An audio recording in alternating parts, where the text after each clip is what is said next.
पृथिव्याम त्रीणि रत्नानि जलम अन्नम शुभाषितम, अर्थात जल जो जीवन है, अन्न जिससे शरीर चलता है, और सुभाषित अर्थात वे वचन, वे बात, वे सूक्तियां जो इस जीवन को जीने योग्य बनाती हैं। तो आज का प्रसंग केंद्रित है इसी रत्न पर जिसे जल कहते हैं, और जल में भी जल की उस पवित्र धारा के नाम, जिसे मैं अक्सर कहता हूं कि मां गंगा कोई नदी नहीं है, बल्कि वो इस देश की ऐसी सांस्कृतिक महारेखा है जिसके दोनों किनारे इस देश की चेतना, इस देश का ज्ञान और इस देश का अस्तित्व सांस लेता है। आज से हजारों वर्ष पहले सगर नाम के एक प्रतापी राजा हुए, बहुत बलशाली, बहुत पराक्रमी। उनके 60,000 पुत्र थे।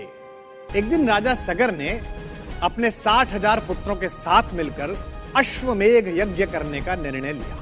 अश्वमेध यज्ञ में एक घोड़ा छोड़ा जाता है, और यह घोड़ा जहां जहां से होकर गुजरता है, उस राज्य का वह हिस्सा उस राजा का हो जाता है, और इस घोड़े को जो कोई रोकता है उसे राजा से युद्ध करना पड़ता है और जीतना पड़ता है, अन्यथा अपना राज्य हारना पड़ता है। तो राजा सगर ने अश्वमेध करने के लिए एक बहुत ही शक्तिशाली घोड़े को छोड़ा।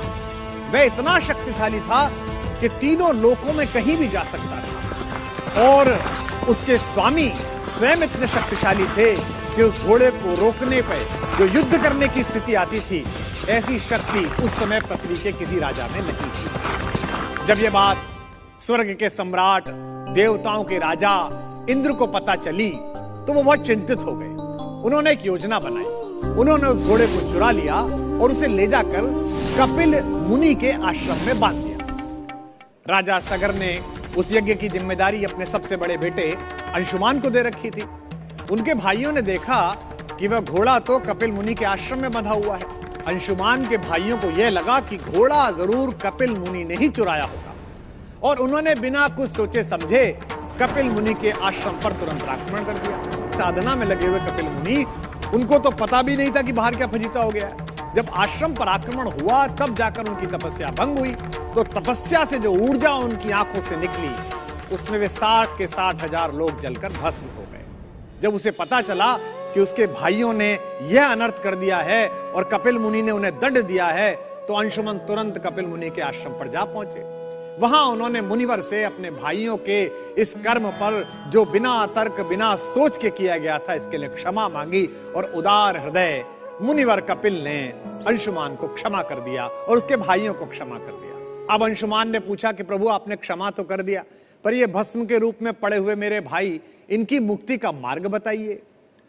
तो मुनि ने अंशुमान को यह बताया कि तुम्हारे भाइयों को जो मैंने भस्म किया है, यदि उनका स्पर्श पवित्र मां गंगा की किसी धारा से हो जाए तो तुम्हारे भाइयों को निश्चित रूप से मुक्ति मिल जाएगी। इसीलिए मुक्तकामी चेतना का द्वार कहा जाता है गंगोत्री को। मुनि से अपने भाइयों की मुक्ति का मार्ग जानने के बाद अंशुमान ने बहुत प्रयास किए कि किसी तरह मां गंगा पृथ्वी पर आ जाएं, किंतु इतनी बड़ी देव नदी को पृथ्वी पर लाना कोई सामान्य काम तो था नहीं। वो सफल नहीं हो सके, और उन्होंने ये दायित्व अपनी अगली पीढ़ियों को सौंप दिया, अपने वंशजों को सौंप दिया, और एक यशस्वी वंशज ने अपने पूर्वज की इस प्रतिज्ञा को मूर्त करने के लिए अखंड तप किया, और उन्हीं के द्वारा पृथ्वी पर लाए जाने के कारण माता गंगा को भागीरथी भी कहा जाता है। और अवधरदानी शंकर, तपस्या पर मुग्ध हो जाने वाले शंकर ने भगीरथ से कहा कि वत्स बता, मैं तेरे लिए क्या कर सकता हूं। तब भगीरथ ने कहा, प्रभु, इस माता गंगा का वेग केवल आपकी जटाएं ही संभाल सकती हैं, और मां गंगा ब्रह्मा के लोक से शंकर की जटाओं से होती हुई पृथ्वी के स्पर्श करने के लिए आ गई, और सगर के 60,000 पुत्रों के साथ साथ आज तक, आदि अनंत तक और आने वाले अनंत काल तक हम सब की मुक्ति का मार्ग प्रशस्त करने वाली बनी। अब इस कथा का प्रतीक शास्त्र क्या है? सबसे पहले राजा सगर से शुरू करते हैं और उनके 60,000 पुत्रों से। 60,000 पुत्र अर्थात राजा सगर की सेना के 60,000 सैनिक। जो नायक, संस्थान का जो सबसे बड़ा व्यक्ति अपने साथ काम करने वालों को अपना बेटा समझता हो, अपना भाई समझता हो, उसका ही अश्वमेध का घोड़ा तीनों लोकों में आराम से दौड़ता है। कहा जाता है कि समुद्रगुप्त, जिसने अस्वक्षर मुद्रांकित इस देश को कर दिया था, जो भारत के महानतम सम्राटों में से एक है, उसे अपने सैनिकों के बच्चों तक के नाम याद थे। एक सार यह है। दूसरा प्रतीक, अविवेक और अहंकार सिर्फ व्यक्ति नहीं, बड़े बड़े कुल और समूहों को नष्ट कर देते हैं। 60,000 योद्धा, इतनी महत्वपूर्ण जिम्मेदारी और ऐसा काम कि अगर ठीक से पूरा कर लें तो तीनों लोकों में उनकी जय जयकार हो जाए। लेकिन सिर्फ शक्ति के अहंकार में उन्होंने एक बार भी यह नहीं सोचा कि कपिल मुनि जैसे तपस्वी, जो पृथ्वी के सारे वैभव को तुच्छ मानकर अपना पिंडदान स्वयं कर चुका हो, उस सन्यासी को तुम्हारे घोड़े से क्या मतलब। लेकिन महाकवि दिनकर कहते हैं, जब नाश मनुज पर छाता है, पहले विवेक मर जाता है। इसलिए शक्ति के साथ विवेक की आवश्यकता थी, जो उन्होंने अपने पास नहीं रखा, इसलिए उन्हें भस्म होना पड़ा और उनका जो पूरे संस्थान का उपयोग था अश्वमेध का, वो भी व्यर्थ हो गया।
मैया, ओ गंगा मैया, हैया, ओ गंगा मैया, हैया, ओ गंगा मैया, हैया, ओ गंगा मैया, हैया, ओ गंगा मैया।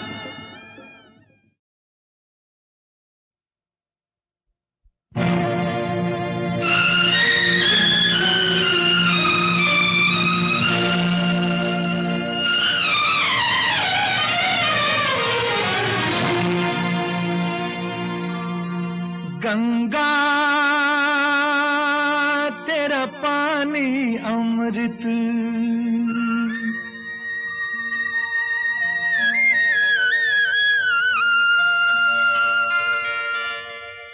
गंगा तेरा पानी अमृत झरझर बहता जाए। युग युग से इस देश की धरती तुझसे जीवन पाए। गंगा तेरा पानी अमृत।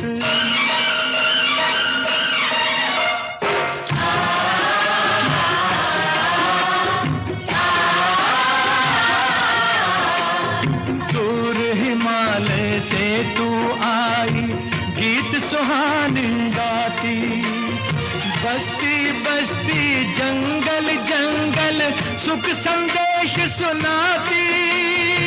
तेरी चांदी जैसी धारा मीलों तक लहराए। गंगा तेरा पानी अमृत।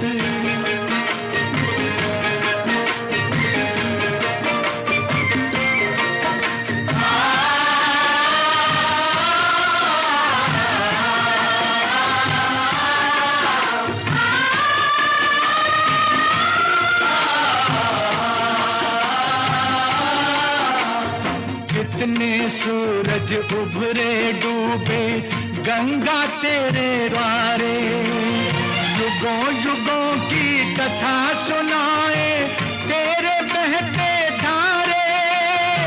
तुझको छोड़ के भारत का इतिहास लिखा ना जाए। गंगा तेरा पानी अमृत झरझर बहता जाए। युग युग से इस देश की धरती तुझसे जीवन पाए। गंगा तेरा पानी अमृत।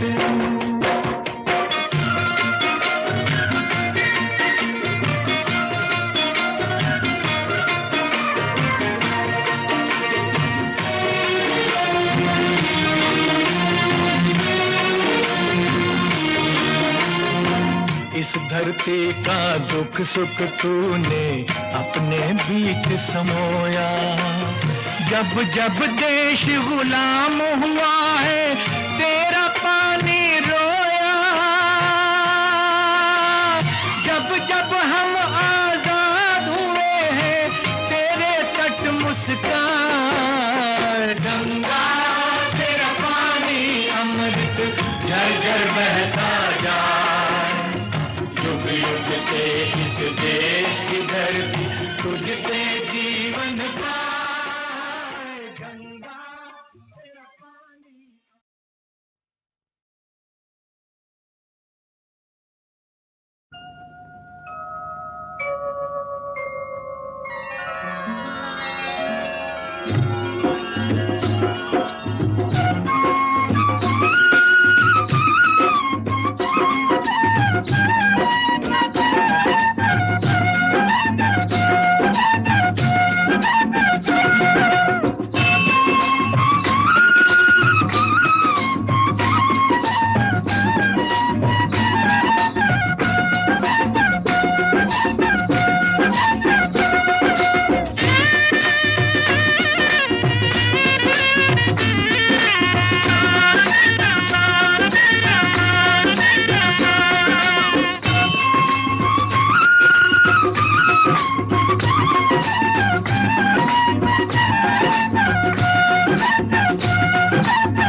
गंगा मैया मैया ओ गंगा मैया मैया ओ गंगा मैया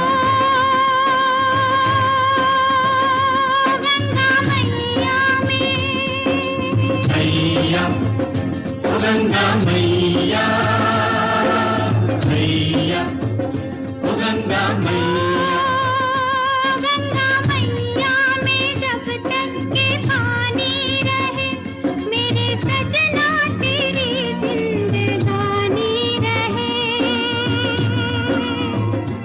जिंदगानी रहे मैया ओ गंगा मैया मैया ओ गंगा मैया गंगा मैया में जब तक के पानी रहे मेरे सजना तेरी जिंदगानी रहे जिंदगानी रहे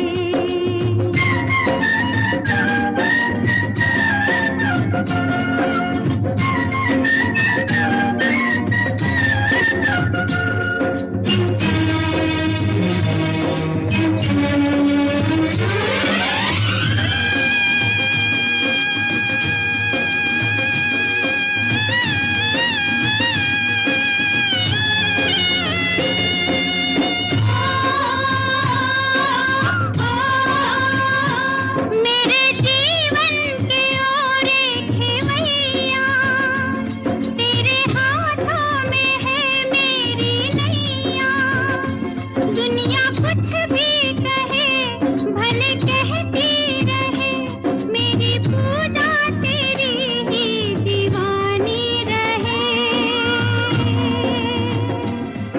दीवानी रहे मैया ओ गंगा मैया मैया ओ गंगा मैया गंगा मैया में जब तक के पानी रहे मेरे सजना तेरी जिंदगानी रहे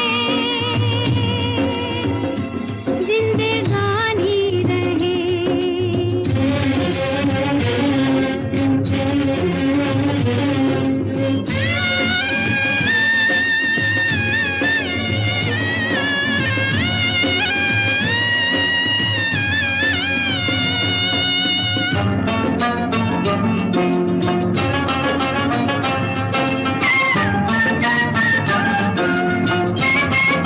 आगे अग्नि के फेरे लगाकर याद बीते दिनों की जलाकर आई मैं तेरे द्वार लिए मन का संसार मेरे होठों पे तेरी कहानी रहे कहानी रहे मैया ओ गंगा मैया मैया ओ गंगा मैया गंगा मैया में जब तक के पानी रहे मेरे सजना तेरी जिंदगानी रहे जिंदगानी रहे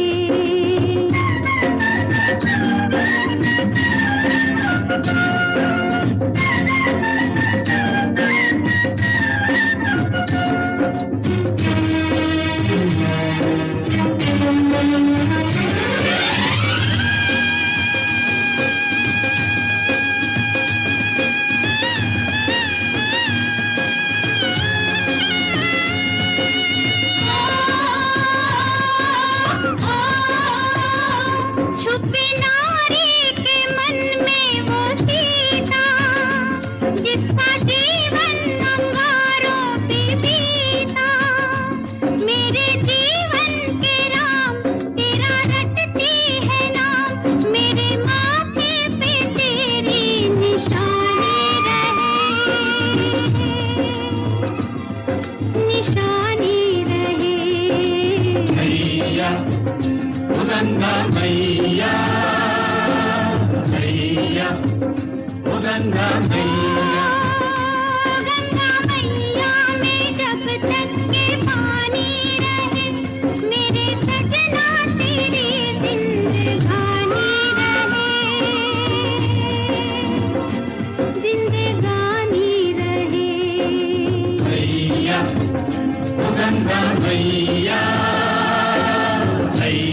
ओ गंगा मैया